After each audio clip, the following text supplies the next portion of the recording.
riding my bike, 5:45 in the morning, beautiful foggy morning in Los Angeles. I just want to encourage people, if you feel up to it, take a bike ride. You don't have to buy a bike. If there's a Metro bike share around you, try that. It's $1.75 for a ride, at least around here. Biking is a joy. It's much more convenient in many ways to get around on a bike than in a car. I'm having so much more fun right now being out in the environment, feeling the wind on my bike, instead of sealed off in a steel capsule in a car.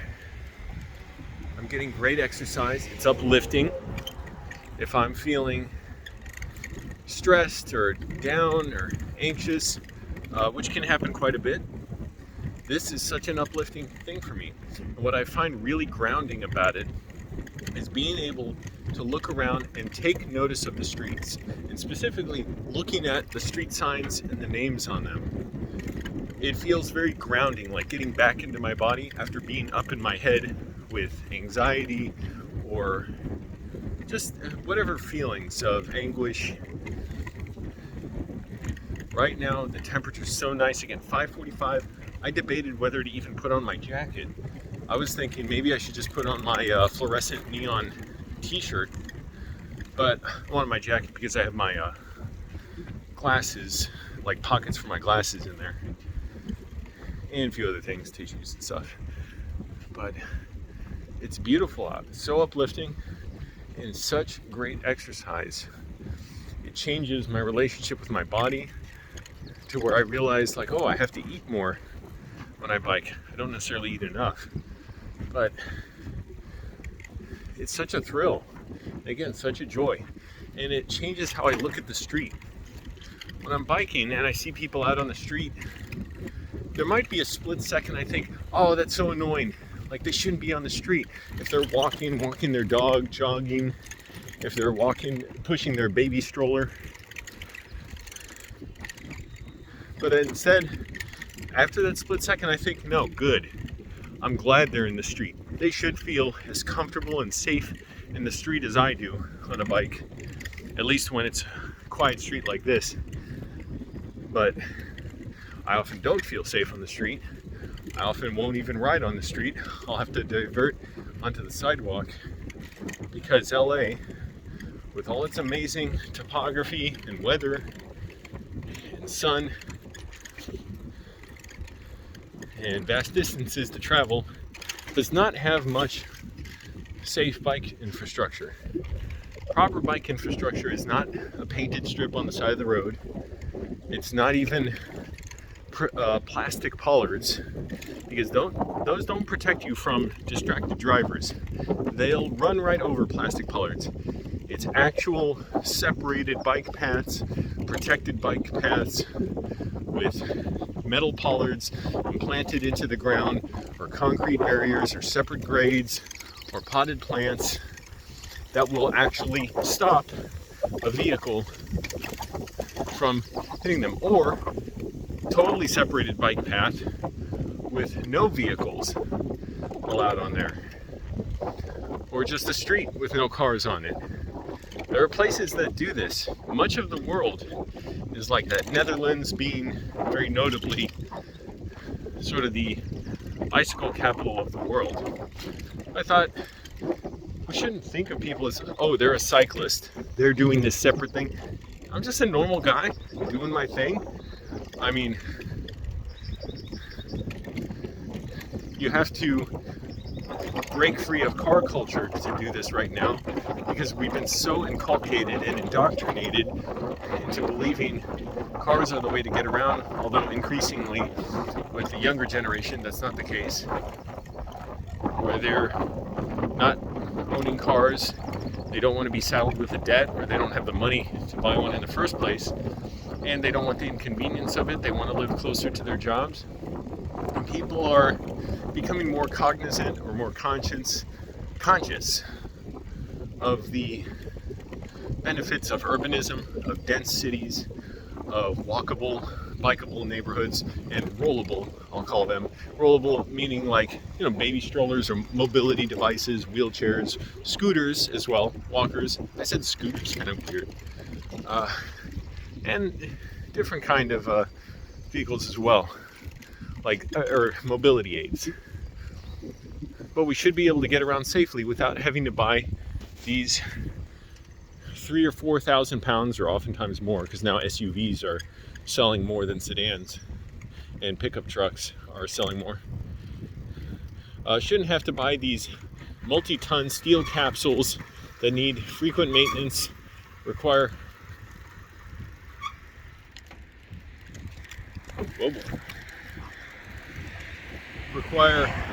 a lot of money in insurance, gas, are stressful. You have to find space to maintain them, which frequently for people is on the street where they get damaged, including 2 of my cars, not just damaged, destroyed.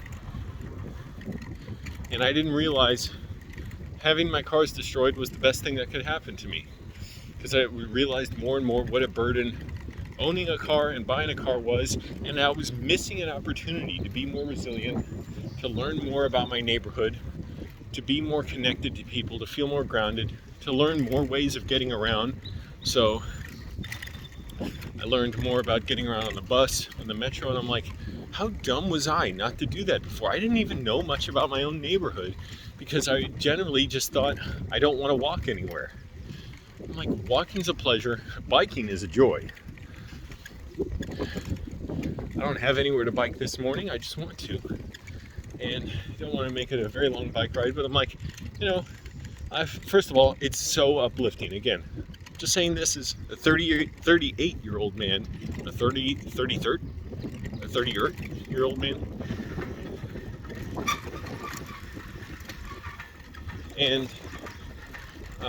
who rides my bike 6-7 days a week. I'm not going on a super hard bike ride today.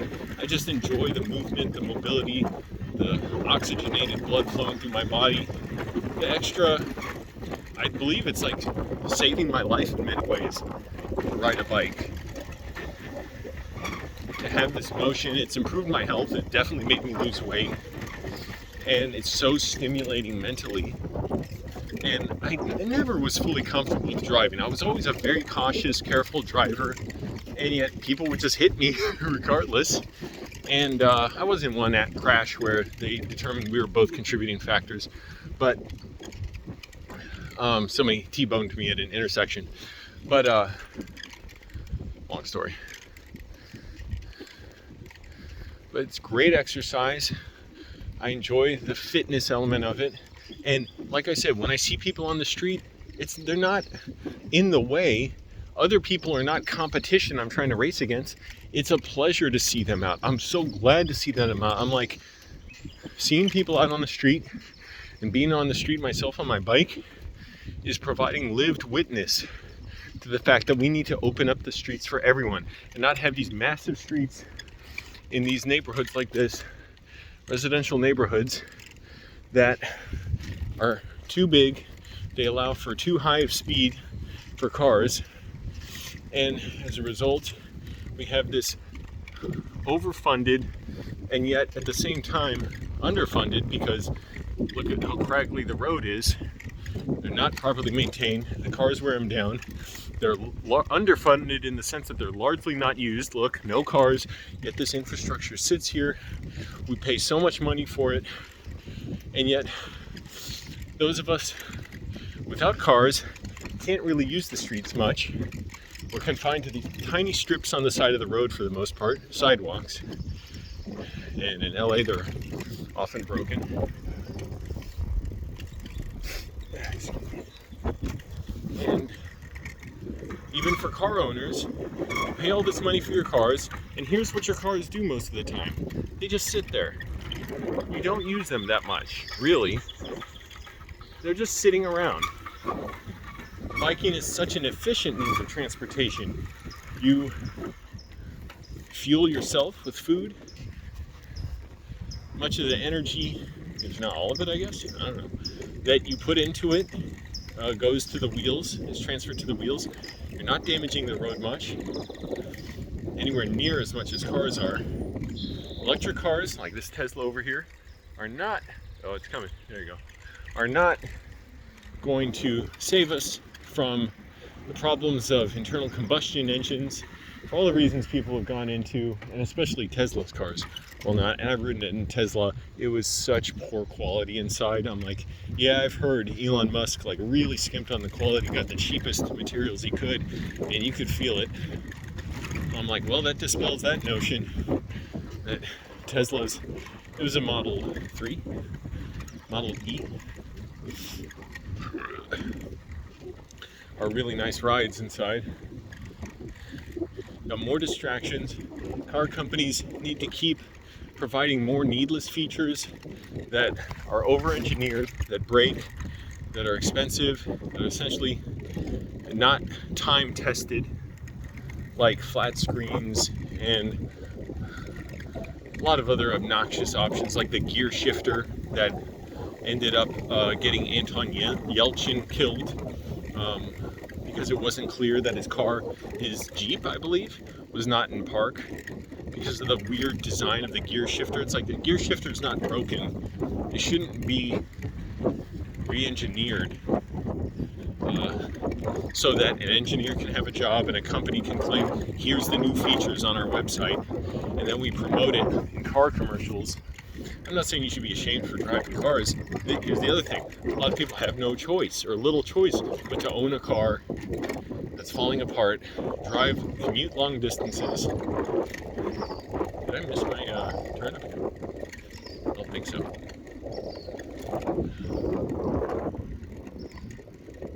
Nope. Right where I need to be.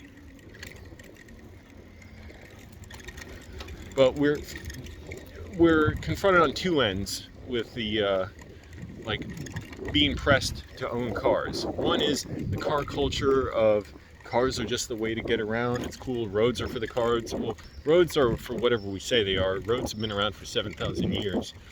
But there's that, the car culture element, and the speed element, and the idea of independence. When are you really independent and free if you're in debt to this depreciating asset? And you've got to rely on other people not to crash into you, and you're not just in traffic constantly, you are the traffic, as opposed to bikes where you can just slip right through traffic. No big deal. But also the fact that our cities and our country has been largely engineered around cars, and our streets and neighborhoods, this gigantic goddamn street. Here I'm on 3rd Street. That car was racing by on La Brea way too fast. But see, people get this undue sense of invincibility in cars and power, and you never know who's going to just turn into like a psychopath behind the wheel. A lot of very decent, nice people, drivers, but even they can get, in the wrong mental space when they're driving. And I see a lot of people drive respectfully, cautiously, like they'll stop at stop signs even though they got there before me, and then I'll stop at an intersection and they'll wave me through even though like they got there first. So I can see they're being courteous and respectful. They're by no means obligated to do that. Like, I always stop if there's another car coming through, if they're there like at or before me. But the other thing is, our cities have been designed by people who wanted cars to be the way we get around, by the car industry. And so we've got two problems: the sort of psychological pressure of not pressure, I guess it is pressure in a way, of cars are independence, cars are just how we get around, there's no other way to get around that's more efficient, and this stigma against public transportation as being for the poor or just people who are mentally unwell or whatever, when that's not the reality at all. The reality is whatever we decide it is. Public transportation is as good as we want it to be. And I love public transportation, partly because it's not necessarily always a great experience, but I love the potential of it. And I do love getting around knowing I'm not in traffic.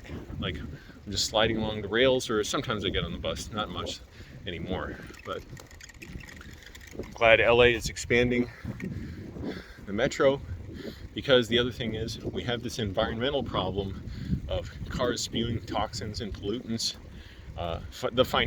It's bad for our financial health, our physical health, our long-term health as far as the effects of the toxins and metals that cars emit. Take a little lollygag and turn over here. Switch hands too.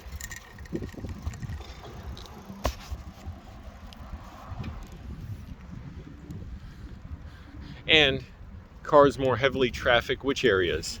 The suburbs, which are largely white, or the urban cores and inner cities that have been disinvested in and stigmatized, underfunded, over-policed. Yeah, that's exactly where a lot of the traffic goes. So in other words, the people most affected by traffic danger, by pollution, are poor people, people who have been made poor and kept poor for generations, black and brown people, immigrants, the underprivileged, those who cannot afford or don't desire to go out to the suburbs and commute for an hour into the city. There's so many channels that cover this stuff. So many good ones. I literally can't think of all their names. Yeah, like Not Just Bikes is like the big famous one. Strong Towns has been putting out more videos lately, but there's so many other independent people who are like just putting out great stuff. If you look up urbanism, there's one channel called like Thomas Y or something. He's great. Nimesh. Oh, Nimesh. Shout out to Nimesh. He's in LA. He's like a doctor here. And he does videos about transit and biking. They're so good. He puts so much effort into them. Not like me. I'm just filming whenever I have free time at 5:45 in the morning. Just cycling through people's neighborhoods here with my dirty camera lens. I didn't even wipe it clean. Let me wipe it clean. What's up, everyone?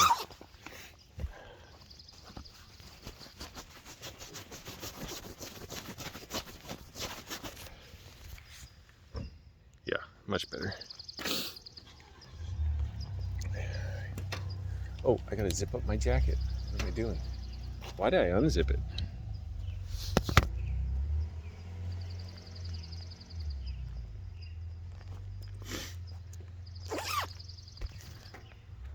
Biking. Here, I'll take a picture. Let's smile. Maybe I should take a picture in motion. Whoa!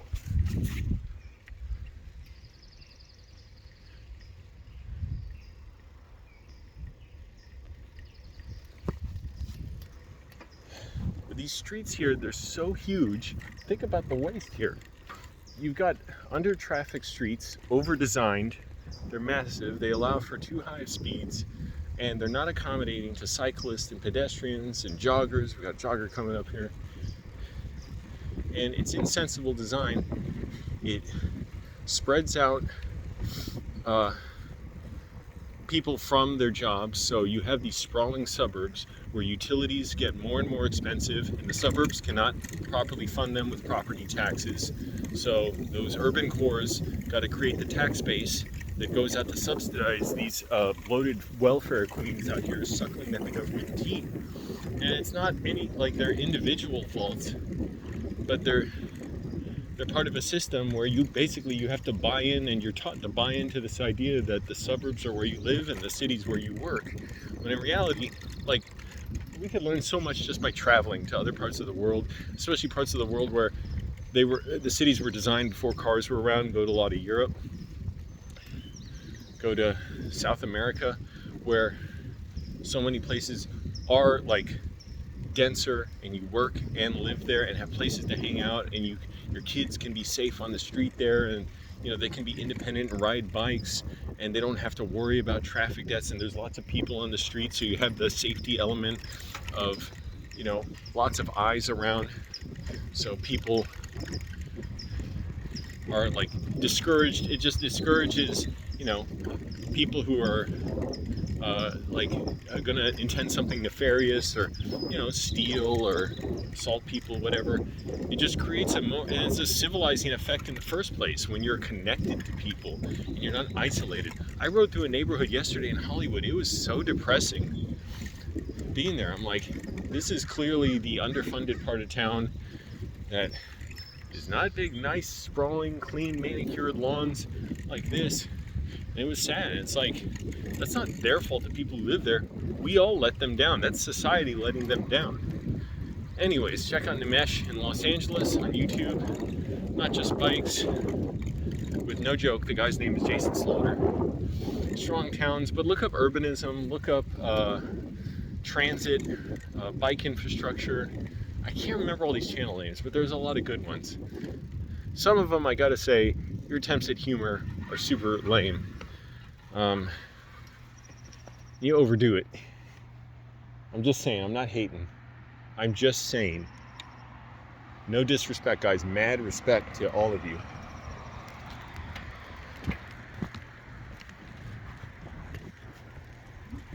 Mad respect, but stop it with the lame jokes and the overly flamboyant music. That's like, well, I'm not gonna. Here, I'll take another screenshot.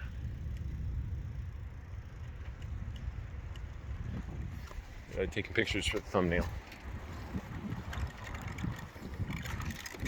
Anyways, just constructive criticism. Hey Nimesh, if you can hire me, if you can pay me, please pay me. I'll work with you. No, you don't have to pay me. I'd help you on a video if I had time. That's the issue. I have time. I have classes. I have my job. I take a dump once in a while, once every 2 weeks. Alright, I'm going to turn around and head home. I don't want this to be a long bike ride. That's the other thing. I love, riding my bike so much.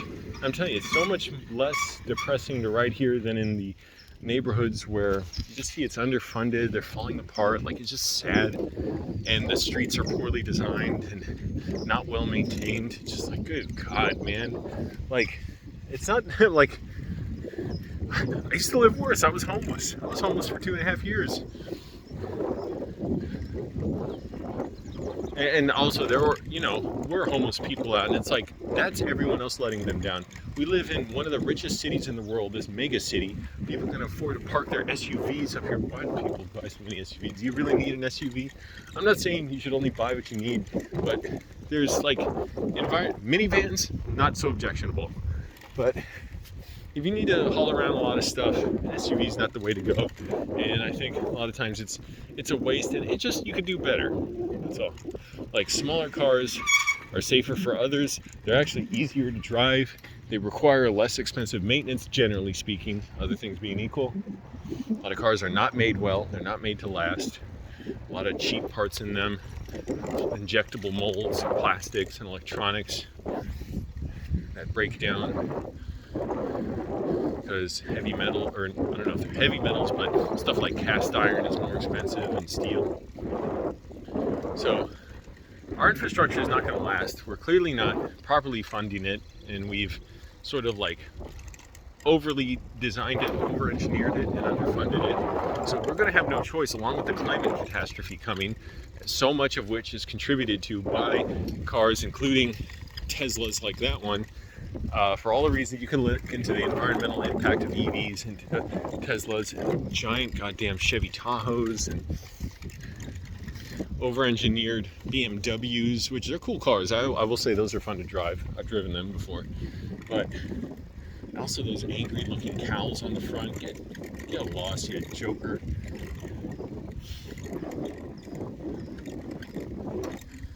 But we're going to have to switch to more dense designs for cities. I shall turn here, I suppose. For more transit, more compact cities where you can still travel freely and stuff, but we need to be able to live closer to our jobs, have affordable housing, humane housing for all, quality food, quality healthcare, all that stuff. Stress people go through trying to maintain their bills, pay their rent, get to work, provide for their families, try and attend to their health. People watching from the rest of the world know that many Americans just die because they won't go to a doctor because they can't afford it. That's what they do. Or they just won't get treated for stuff because you have to pay out the ass for medical care here. If you don't have health insurance. And health insurance usually doesn't work. It was only after like a year I figured out how to use my health insurance at my job. But we're going to have to switch to biking, to trains, to buses, to scooters, to trolleys, streetcars, which are, again, a joy to use. And they have so much potential. And look at how other countries do it. There, it's so much more normal, and they're so much better funded because they actually invest in people, and high-speed rail as well. How many people actually like flying and wouldn't rather just get on a high-speed train? So let's do it. Let's speak up about it. Let's speak to each other about it. A lot of people just don't know. I used to be one of those people who defiantly opposed using metro, expanding metro. I literally just didn't know what I was talking about. If you had asked me, how long have you looked into this? I would say, oh, I haven't looked into it. And I realized, oh yeah, I didn't have a driver's license until I was like 22 because I could get around, mostly just walking around. I would take taxis too if I was lazy, but taking the metro, taking buses, I'm like, I could have saved so much money, such an absurd amount of money, if I just decided I'm going to get around on bike and public transit, which is fairly abundant in the DC area where I'm from. I'm from Northern Virginia. But I wanted a car, I was stubborn, and I've paid easily over $20,000, like probably more like $30,000 over the years. Much of it racked up on the credit cards that put me in a position where I had to file bankruptcy, and I went homeless. Not at the same time. I went homeless before I filed bankruptcy. So, cars, not great for your health, not good for the environment. If you need one, well, we should make it so you don't get one because you need one, you get one because you want one. And you can get around otherwise like this. The pleasure, the joy of biking. Look how over-engineered here La Brea is, and how little priority is given to pedestrians, people on wheelchairs, a little strip of pavement, sidewalks, and no priority for cyclists. So anyways, that's me, your friend Angelo, neighborhood urbanist. And I don't even like to call myself anything urbanist. I'm just a guy. I'm just some dude, or whatever you want to call me. Just some guy chilling, enjoying my bike ride in LA. Heading home. Already been out 30 minutes, geez. So that's longer than I wanted to ride, but again, it's such a joy. Like, I don't care. All right, everyone, and I got a lot of writing to do today. So thanks for watching. Click like on the video if you liked it. You can support me on Patreon. Share the video. Talk about your own adventures in cycling and biking, urbanism, transit, and the potentials you see for it, and what you would like to see in it. If you don't like using transit, why not? And talk about what you would like to see improved. The metro here, fortunately, it's expanding. They rolled out the metro ambassadors, new safety measures, and measures to make metro more user-friendly. They still have a long way to go, and a lot of it is the funding.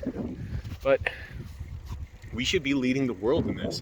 LA should be the most livable, likable, healthy, humane, safe place to live in the world, and it absolutely can be. If people like Reagan, a former governor here, that bozo, and then became President bozo, didn't absolutely gut so many government programs meant to help people and mental health care funding, and Republicans didn't, and Democrats as well, by no means exonerating them, didn't cut budgets meant to help people, like social welfare programs and just our terrible, like, corporatized food production system, food distribution, food waste, all that stuff, things that make life less livable here. Like, so many people's health could just be improved by biking. I'm not saying it like some elitist thing. I'm just saying, like, anybody could be doing it. It doesn't make you any better than anyone else. I'm just saying you could experience what I'm experiencing now. This joy of riding my bike. I've driven cars so many thousands of miles. I don't know how many tens of thousands of miles. I drove across the country, didn't enjoy it. Biking is so much more of a pleasure. It's a joy. So, everybody, thanks for watching. Get to feel the cool air, hear the, taking a screenshot or picture for the thumbnail.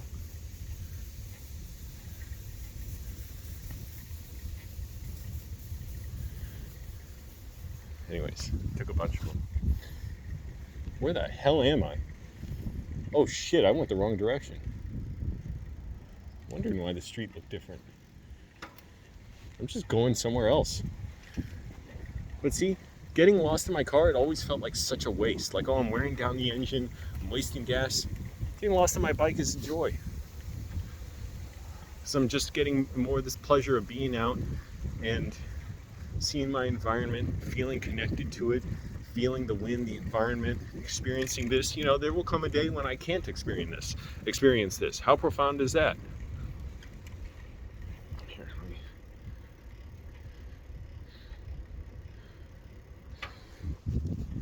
So I want to enjoy it while I can. And I plan on enjoying it for a very long time, don't get me wrong. But I would like for all of you out there who are capable and so inclined to have this joy as well. All right, everyone. I'm going to get going. Thanks for watching. Bye.